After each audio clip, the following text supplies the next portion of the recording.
song that I know. The old name knew Jesus when I read you. You called my name, and I ran out of that grave, out of the darkness, into your glorious day. You called my name, and I ran out of that grave, out of the darkness, into your glorious day.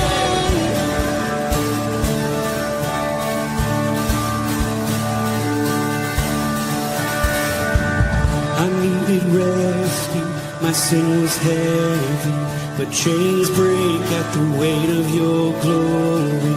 I needed shelter, I was an orphan, now you call me citizen of heaven. When I was broken, you were my healing, now your love is the air that I'm breathing. I have a future, my eyes are open, 'cause when you call my name, I ran out of that grave, out of the darkness, into your glorious day. You called my name, and I ran out of that grave, out of the darkness, into your glorious day.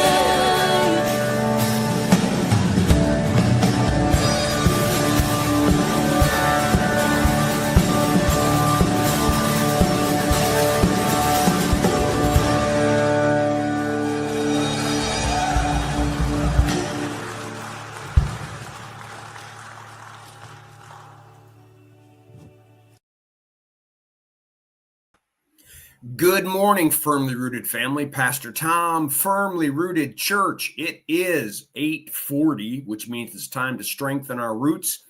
And we're looking at a devotional book that I wrote, Hope for Troubled Times, An Anchor for the Soul. They're available on Amazon. And we're going to be looking at page 20 today. And the title is We Will Experience a Physical Resurrection.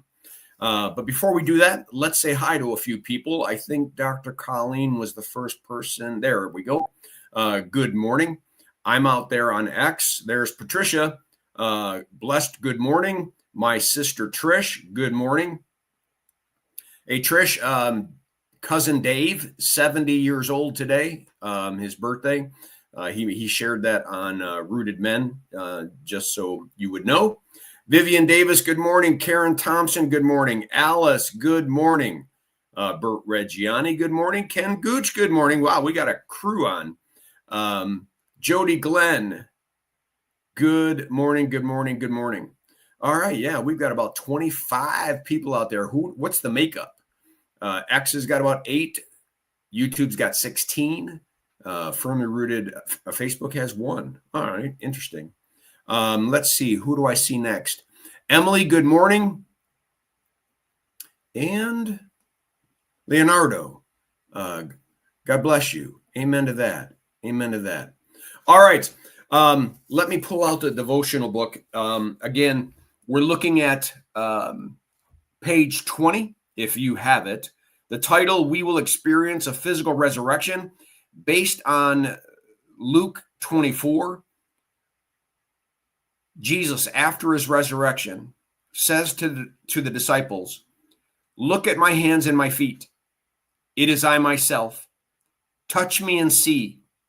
A ghost does not have flesh and bones as you see I have. When he had said this, he showed them his hands and his feet. And while they still did not believe it because of joy and amazement, he asked them, do you have anything here to eat? They gave him a piece of broiled fish, and he took it, and he ate it in their presence. Here's my thoughts. After Jesus' death, he didn't just live again in some ghost-like state. He wasn't floating around like some paranormal spirit. Jesus physically resurrected from the dead.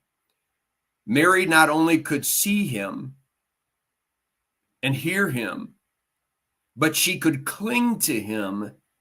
In our verse for today, Jesus told his disciples, doubting disciples, to reach out and touch the wound on his hands and his feet. He even asked them for food and ate it in front of them. If you want to have a glimpse into what life will be like in heaven, look at Jesus.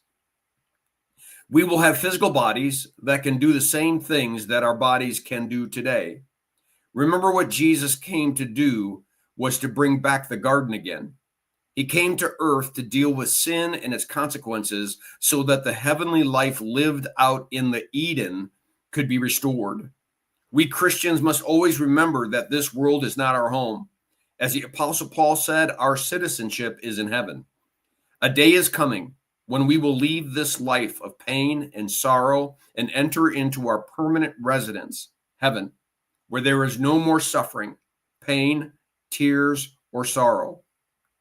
We will live in a new heaven and a new earth, as John said in Revelation. Our glorified bodies will be physically perfect. There will be no pains from aging. There will be no illnesses or cancer.